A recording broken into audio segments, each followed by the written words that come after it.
안녕하세요. 삼성선물 최서영 연구원입니다. 5월 3주차 주간 글로벌 이슈 분석 말씀드리겠습니다.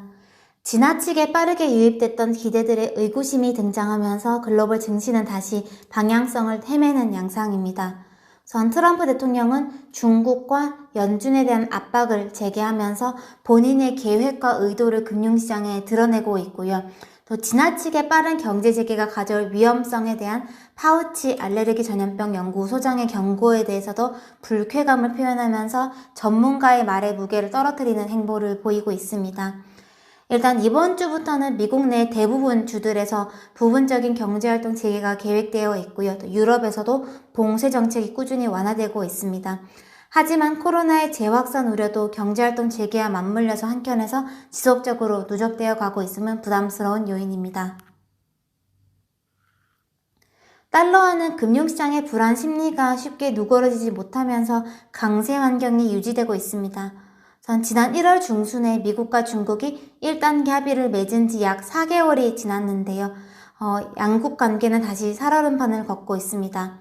지난주 트럼프 대통령은 중국과의 관계를 전면 중단할 수 있다라는 언급을 내세우면서 무역과 금융 그리고 기술 부문의 다방면에 압박을 가하고 있습니다. 일단 대중강경파의 나바로 정책국장은 중국에 어떤 형태로든 코로나에 대한 손해배상을 요구하고 있고요. 또 연방공무원 퇴직연금은 중국 주식시장 투자 계획을 보류했습니다. 또 트럼프 대통령은 미국에 상장된 중국 기업들의 회계 규정 위반 여부를 집중 조사하고 있음을 언급하면서 압박을 가하기 시작했습니다.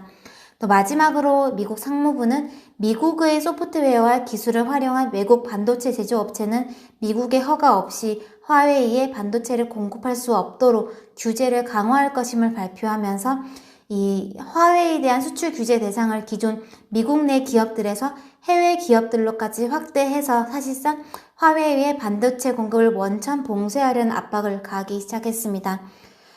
중국은 지금 반격할 태세를 보이고 있는데요.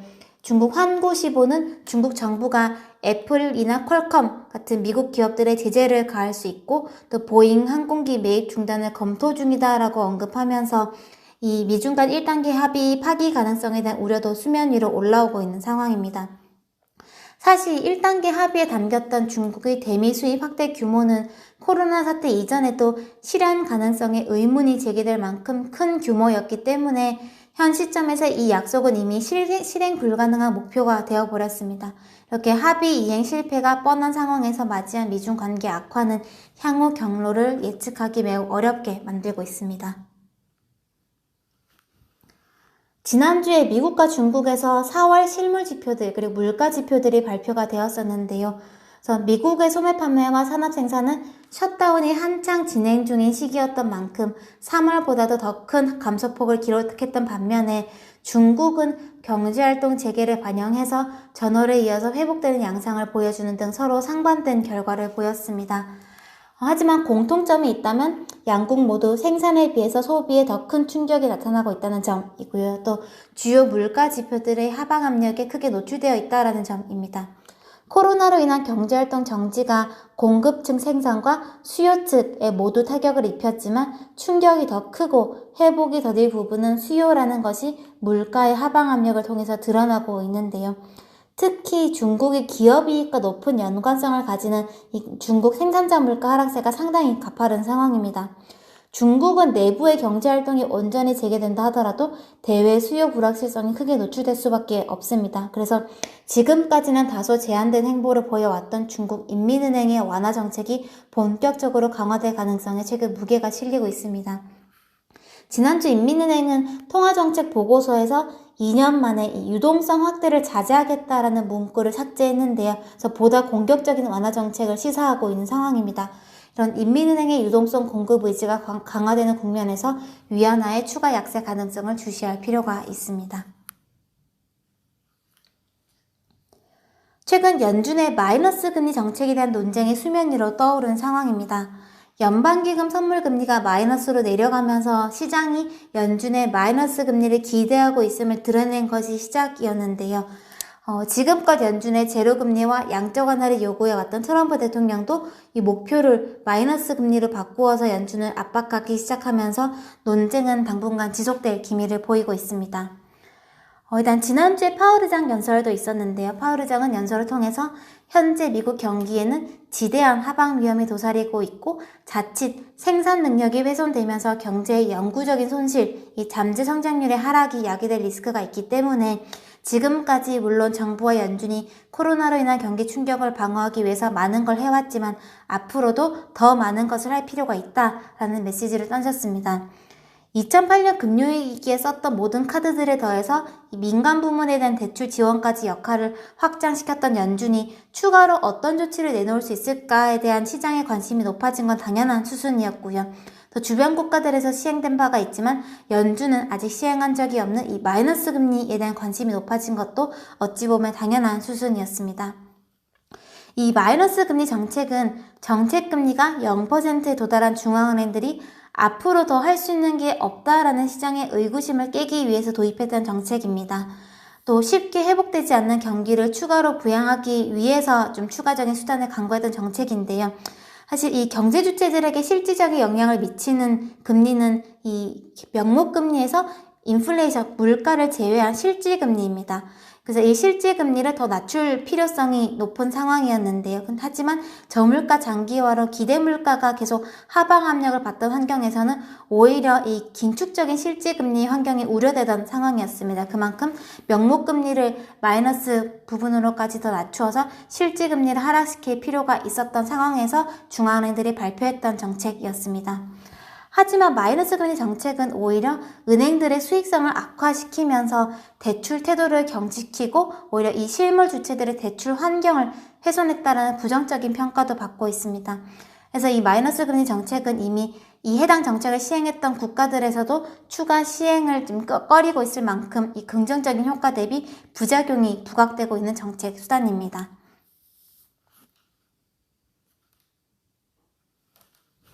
파월 의장을 비롯한 대다수 연준 위원들은 이 마이너스 금리 정책에 계속적으로 부정적인 의견을 일괄적으로 표명하고 있습니다. 현재 시행 중인 정책들이 역할을 잘 수행하고 있기 때문에 새로운 수단을 꺼내기보다는 지금의 정책을 강화하는 방식으로 대응하는 게 적절하다라는 견해인데요. 코로나가 터지기 이전에도 연준 위원들은 향후에 침체가 도래할 경우에 금리 인하와 양적 완화 그리고 포워드 가이던스 정책을 적극적으로 활용하는 데에는 공감대를 형성했고요. 또 새로운 정책 수단으로는 장기 금리의 상단을 씌우는 일드캡 정책을 고민 중에 있었지만 이 마이너스 금리 정책에 대해서는 모든 위원들이 반대 의사를 표명했었습니다. 이 마이너스 금리 정책을 도입한 국가들에서 긍정적인 효과뿐 아니라 부정적인 효과가 함께 발견되는 등 이 정책 효과에 대한 의구심이 있었던 동시에 해당 국가들과 미국의 금융 시스템에는 다소 차이가 있기 때문에 미국에서의 부작용이 더 클 수 있다라는 것이 반대의 주요 이유였습니다. 그리고 지난주 파월 의장은 기존 생각에 변화는 없다라고 언급하면서 시행 가능성을 또다시 차단하고자 했습니다. 하지만 그럼에도 여전히 시장에서 마이너스 금리를 기대하는 이유는 이제는 더 낮아질 룸이 없어 보이는 미국 장기 금리의 추가 하락이 가져올 수 있는 유동성 장세를 기대하기 때문일 겁니다. 저는 개인적으로 연준이 마이너스 금리를 채택할 유인은 상당 기간 매우 낮을 것으로 예상하고 있습니다. 그보다는 제로 수준의 정책 금리를 예상보다 더 오래 유지하는 동시에 지금의 낮고 안정적인 장기금리 환경을 양적 완화 정책을 통해서 상당 기간 책임져 줄 것이라는 이 포워드 가이던스 강화를 연준이 계속 활용해 갈 것으로 예상되는데요. 특히 양적 완화 정책은 지금처럼 확장적인 재정 정책이 공격적으로 나오는 시기에 더 큰 효과를 낼 수 있는 정책 수단입니다.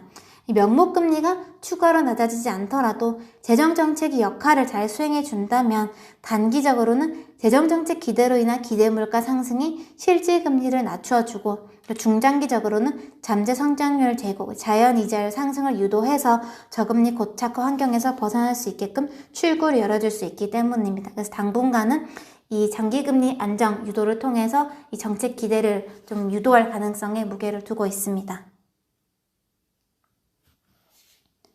경제 정상화와 정책 기대는 증시 하방을 방어하고 있는 반면에 미중 갈등 격화와 코로나 재확산 우려, 그리고 밸류에이션 부담 등은 상방을 제한하고 있는 환경입니다. 미국과 갈등 와중에 열릴 중국 양회는 성장률 목표를 수치로 제시하기보다는 또 고용 안정과 같은 질적 목표를 내세울 가능성에 무게가 실리고 있는 상황입니다.